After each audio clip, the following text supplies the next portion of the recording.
Eu reencarnei em outro mundo de fantasia, assim um bebê está pensando, olhando para o lustre no teto que induz a velas ao invés de luzes de LED. Um mundo que estava muito atrás em questões de civilização se comparado com a Terra. Olhando ao redor, ele pensa que é uma casa bem rica, para um órfão sem casa que morreu por trabalhar demais. Esse é um lugar bem decente para reencarnar. E diz que tinha outro motivo para achar que nasceu em uma casa rica, que era porque a mãe era extremamente bonita. Após isso, então, se passa 3 anos. Ele, um pouco crescido, diz que é a primeira vez fora do berço dele, que ele vê o mundo lá fora. Cara, a história tá parecendo Mushoku Tensei. Ele indo olhando para fora diz que o mundo é realmente bonito e incrivelmente grande, mesmo considerando o fato que ele ainda é uma criança. E então uma babá da casa grita, jovem mestre, e tira ele da janela, e começa a carregar ele para fora do quarto. Ele diz que descobriu que a família dele era parte do Grão-Ducado, que era um fato bem conhecido no reino. Ele era o filho do Grão-Duque da Agrona, no reino de Leonhart, ou seja, o pai dele era um duque. E então se passa mais 5 anos, agora ele está com 8 anos de idade. Nesse momento ele ganha uma espada dos pais dele. Diz que começou a aprender esgrima como um futuro cavaleiro do reino. O mestre dele era um cavaleiro dispensado do palácio, o cavaleiro sagrado Sr. Gothic. Nessa hora o Sr. Gothic está dizendo que provavelmente é essa a vontade da deusa, e que será extremamente recompensador ensinar o proto que se chama Leon, e o Leon agradece. Agora com 14 anos, Leon está extremamente bravo, dizendo que o Sr. Gothic está dando um treinamento muito pesado para ele. Ele fala que um cavaleiro sagrado era um monstro em pele humana, porque era extremamente difícil se qualificar para ser um. Nessa hora ele está puxando uma rocha. O mestre dele disse para ele dar mais uma volta. Ele precisava completar missões por treinar, se tornar um cavaleiro do reino por meio de sua experiência e honra, e ser escolhido pelo Santo Graal, e tomar água benta. Nesse momento ele está treinando com seu mestre, e que além de tudo isso, ele como filho de Dragone, o duque, ele precisava aprender tudo sobre São Grão-Duque. Nesse momento o Leon se distrai um pouco e o mestre dele acerta ele, e ele sai voando. Ele ainda está pensando que além de ter que passar por lições para se tornar o sucessor do Grão-Duque, ele ainda tem que treinar para se tornar um cavaleiro sagrado. Cara, nessa hora ele tá tão desesperado que diz que se realmente existir um deus, ele vai pedir para salvar ele. Agora com 16 anos ele está vagando em uma floresta, e diz que ele vagou pelo mundo para ser reconhecido pela deusa, e que vai se tornar um cavaleiro santo depois de aceitar a missão dele. E adivinha como se consegue reconhecimento da deusa? Se você continuar acumulando fama e boas ações, ela eventualmente virá até você. O Leon acha isso ridículo, e que ele estava preocupado, que ele já teve incontáveis oportunidades de usar a espada dele, porque o reino tem inimigos demais. Nesse momento já tá todo mundo rezando para a deusa cuidar da alma deles, e de repente o Leon vem e divide um orc em 2 pedaços. Agora com 20 anos ele se encontra com a deusa, e a deusa diz que vai dar uma missão para ele provar a fé dele, e ele diz que aceita as ordens da deusa Ariana. E após esse tempo todo ele finalmente se torna um cavaleiro sagrado, e após isso ele continuou caçando orcs, goblins e acabou com um culto maligno, e eventualmente ele se tornou um cavaleiro de guerra do reino, dando autoridade para reunir outros cavaleiros. Ele tinha massacrado mais de 700 mil orcs. Caraca, o cara ficou foda. Agora com 35 anos eles dizem que o santo vive semideus, Argen Leonhart. A majestade faleceu, enquanto ele lutava contra um arquidemônio, invocado pelo Império. Os orcs já eram um problema suficiente, porém agora tinham os demônios pelo mundo, e por isso a humanidade precisava acreditar nos deuses, e viver com mais força de vontade ainda. Tirando tudo isso, eles precisavam eleger um cavaleiro sagrado para se tornar o sucessor do rei, Leonhart. Nesse momento a deusa desceu dos céus e disse: Cavaleiro sagrado Leon da Agrona, seja bem sucedido como símbolo de honra e fé, e o escolheu como sucessor. Nesse momento ele transplantou o tesouro sagrado chamado o Coração de Leão da Deusa e prometeu proteger o Santo Graal, e assim ele se tornou o rei do reino de Leonhart e o Grão-Duque Dragone. Agora com 80 anos, é isso mesmo, aparentemente o corpo dele não envelhece desde que ele virou o Cavaleiro Sagrado, pois ele ainda tem a mesma aparência que tinha com 20 anos de idade. Nesse tempo houve 3 grandes guerras com os orcs, um globo evoluiu para um arquidemônio e ficou muito forte, e o Império criou várias outras situações ruins. Nessa hora um cavaleiro diz para o Leon que a escola de magos negros está fazendo experimentos novamente. O Leon diz que é porque o Império aceitou o culto do norte, e muito bravo ele diz como eles ousam se afastar de Deus. Ele diz que isso acontece ao dar direitos humanos a pessoas que não merecem nem escravidão. Cê é louco? O Leão tá boladão. E nesse momento ele manda reunir todos os cavaleiros. Agora com 96 anos ele diz que o Império finalmente conseguiu. Aparece um velho gritando que ele fez 3 milhões de oferendas para, por favor, conceder o pedido dele. E no corpo dele é invocado o Lorde do Caos. Nesse momento o Leão reúne todos os cavaleiros e vai para o Império. Agora com 121 anos ele diz que fez o melhor dele, mas o mundo estava sendo destruído ao contrário do que ele queria. Ele diz que tentou destruir o mal com toda a santidade que havia nesse continente, mas mesmo assim não conseguiu parar o mal. Nesse momento um cavaleiro está se aproximando do Leão, e ele diz que ele pode ficar orgulhoso, pois o pai do cavaleiro morreu com honra. Ele diz para todas as tropas olharem para frente. Nesse momento eles estão dentro do reino, e lá fora a gente vê uma horda de monstros vindo para atacar, e o Leão vê que os cavaleiros já estão praticamente sem esperança. Ele diz para todos se enfurecendo para todos sempre, e que desde que tenham honra não irão perder. Então ele avança e diz para todas as tropas atacar. Naquele inverno eles tiveram a batalha final contra os bilhões de demônios que encheu a terra. Até dragão tinha na parada. Os escravos bárbaros foram usados como escudo humano, enquanto os cavaleiros civis com armas e escudos caíram em combate com os cavaleiros gloriosos. E mesmo assim o Leon continuava lutando sozinho, derrotando todos os demônios, até o fim sozinho. Ele derrotou vários lords demônios e arquidemônios, e mostrou o verdadeiro poder de um cavaleiro sagrado. E nessa hora a gente vê o Leon com a cara muito louca lutando. Agora com 217 anos, ele continuava lutando. Com 234 anos, ele continuava lutando, e agora com 256 anos, ele destruiu o último portal demoníaco restante arrastando. Ou seja, os demônios não podiam fugir para lugar nenhum, que agora eles estão presos nesse mundo com ele. E ele lança uma frase assim para eles: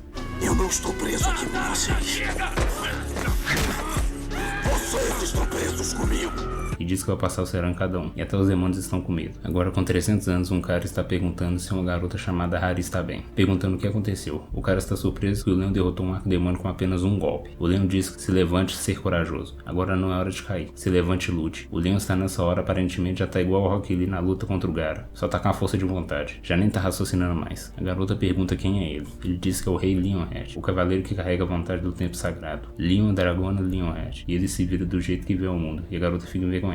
Ele diz que foi com 300 anos que se deparou com os terráqueos, e uma janela de notificação diz que ele derrotou todos os demônios. Após isso, um portal se abriu no meio de Seul, como se fosse solo leveling, e esse portal era preto de rank não identificável. Nesse momento, a Associação Coreana de Caçadores solicitaram que as grandes guildas da nação participassem no ataque, porém os pedidos foram negados, porque a dificuldade do portal era desconhecida, e então vemos o grupo de caçadores na frente do portal. No final, o governo ordenou que a Associação Coreana de Caçadores entrasse primeiro, o que era basicamente uma ordem de execução, e lá dentro eles encontraram o Leon, que já tinha passado o serão em todos os demônios. A gente então vê uma garota chamada Han Hari, que é uma gerente associada da Associação Coreana de Caçadores. E então um cara chamado Kim Jin-soo, que é o gerente local da Associação Coreana de Caçadores, leva um copo de café para Hari, perguntando se ela está cansada, e ela agradece. E o Jin-soo pergunta como tá indo. Ela responde que ninguém tá acreditando. E ele responde que é de se esperar, pois além de ser um portal demoníaco de rank negro, tinha até um arquidemônio lá. E que só por eles ter voltado vivo, sem a ajuda de outras guildas, é um milagre. Mas finalizar tudo, e ainda só por causa de uma pessoa, que no caso é o Leon, aí já é demais. Nesse mundo existem os portais, porém também existem pessoas que são sobreviventes. Essas são as pessoas que conseguiram sobreviver no reino do portal. Os portais aparecem por todo o mundo nos últimos 30 anos, e eles tinham algumas similaridades. Era a similaridade de um mundo em seu caminho para a destruição, ou então de um mundo já destruído, como foi o caso do mundo de Leon. E em alguns casos sobreviventes conseguem voltar para a Terra, enquanto mal tem o poder e força inacreditável que conseguiram no reino demoníaco. E é por isso que o governo dá seu melhor para atender as necessidades dos sobreviventes, e cria planos para recrutá-los. Nesse momento, a Hari está dizendo para Jin-soo que eles precisam recrutar o Leon a qualquer custo, pois ele é extremamente forte, e o Jin-soo concorda, pois até um caçador de rank A precisa correr risco de vida quando enfrenta um demônio de rank alto. Mas o Leon matou um arquidemônio com apenas um ataque, um monstro que até caçadores rank S têm medo de enfrentar. E o Leon não só matou ele destruiu o arquidemônio completamente. Porém, o Jin-soo agora está mais preocupado com a diferença cultural, já que o Leon falou que dele mesmo como alguém da realeza. A Hari diz que vai ficar tudo bem, pois pelo jeito que ele falava, ele é uma pessoa muito bondosa. Nesse mesmo momento que ela fala isso, o Leon está dentro de uma sala parecida com um interrogatório. Grita, seu inseto! E apenas com um grito ele destrói o vidro da sala que impede até monstros. A Hari e o Jin-soo ficam com a cara do tipo, o que tá acontecendo aqui? O Leon se levanta e pergunta como você usa manchar o glorioso nome de Leonhead. Nessa hora o Jin-soo pergunta para a Hari, ué, você não disse que ele era uma pessoa bondosa? E ela responde que provavelmente é o choque cultural. E o cara na sala está se desculpando com o Leon. E então umas 15 minutos antes do ocorrido, o Leon está na sala com o cara. O Leon nesse momento está pensando que é meio estranho, porém acha que é uma benção, já que na outra vida dele ele era um órfão e trabalhou tanto que aos 20 anos morreu, de exaustão. Milagre, achei que o caminhão do Isekai tinha atropelado ele também. E após a morte dele, ele reencarnou em outro mundo e se tornou o rei e cavaleiro de um reino por mais de um século. E após conquistar o mundo demoníaco, ele saiu matando demônios por mais de 200 anos, e no total de tudo foram 300 anos. E o Leon se sente feliz por ter memória da Terra, pois 300 anos é bastante tempo. Nesse momento ele está na sala com o cara. No pensamento do Leon, ele diz que não é vantagem ele revela o fato de que ele era um terráqueo reencarnado, pois um rei cavaleiro com 300 anos de outro mundo é melhor do que um cara que morreu aos 20 por trabalhar demais. O Leon manda o cara que está na sala com ele chamar ele de sua majestade, e o chama de plebeu. O cara fica tipo, ué, como assim? Porém ele entra na onda, e chama o Leon de vossa majestade. O cara que está na sala com o Leon diz que o mundo de vossa majestade entrou em contato com os caçadores da Terra, e ele pergunta se o Leon matou todos aqueles demônios, e o Leon afirma que sim. Na mesma hora o Leon diz que matou todas aquelas espécies malignas, e protegeu a honra dos cavaleiros. Ele ordena que o cara que está na sala com ele seja o secretário temporário dele, e que vai conceder o privilégio de registrar esse incidente. O cara que está com ele só afirma. O Leon então reclama que eles não têm etiqueta para o jeito que eles tratam a realeza, ou seja, ele está com fome, e o cara desesperado diz que vai pedir para prepararem algo para ele comer agora. E além disso, o Leon pede para ele contar sobre a Terra para ele. Ele pensa que precisa saber o que aconteceu com a Terra enquanto ele estava fora. E o cara começa a explicar o que aconteceu, que o pesadelo começou de repente há 30 anos atrás. Portais começaram a aparecer por todo mundo, igual solo level, e começaram a sair monstros deles. E após isso, eles sempre estão em estado de emergência. E após perder muita gente, eles perceberam que cada portal tem um tema e uma missão para concluir. E quando o portal é deixado de lado, ocorre uma quebra de dungeon, e os monstros invadem a Terra. Após explicar, o cara se levanta e diz que a comida está pronta. O Leon então fica pensativo, porque isso é diferente do que aconteceu no mundo dele. Porque no mundo dele, os demônios simplesmente começaram começaram a aparecer. Porém, neste mundo os portais têm temas e missões, como se fosse para treinar os humanos através de testes. O cara então retorna e diz que a comida está pronta. O Leon encara a comida e diz que é um caldo de ossos fervidos por horas e coberto de sal e pimenta. Na vida anterior dele, quando ele era um funcionário, essa comida era como um alimento para a alma dele, mas ele se esforçou para aguentar a vontade de comer aquela comida e pergunta para o cara o que é aquele que ele serviu para ele. E o cara diz o nome da comida e diz que é como o alimento da alma dos plebeus. Nessa hora o Leon fecha a cara e dá uma porrada na mesa e chama ele de inseto, como ele tem a audácia de manchar o glorioso nome da família Leonhardt. Como ele tem a audácia de servir um prato de plebeu para um nobre. É assim que o reino dele trata um nobre de outro reino. Ele, Leon Dragona Leonhardt, a realeza de outro mundo, o representante da deusa, o guardião do santo grau e dono da lâmina e espada sagrada. Na mesma hora o cara tentando se desculpar, ele chama ele de plebeu inferior e o manda sair. O Leon que derrotou Malus, o Lorde do Caos, 23 arquidemônios e é o arqui-inimigo dos demônios. Após ter exterminado milhões deles, a própria encarnação da história da Guerra dos 300 anos, é agora um regressor. Costumava ser um terráqueo. O que ele pensou após ter voltado para a Terra depois de 300 anos foi que a Terra não tem uma fé religiosa apropriada e iluminar a mente dos plebeus é a obrigação da família real. Mesmo ele tendo voltado para a Terra, ele ainda continuava sendo um rei.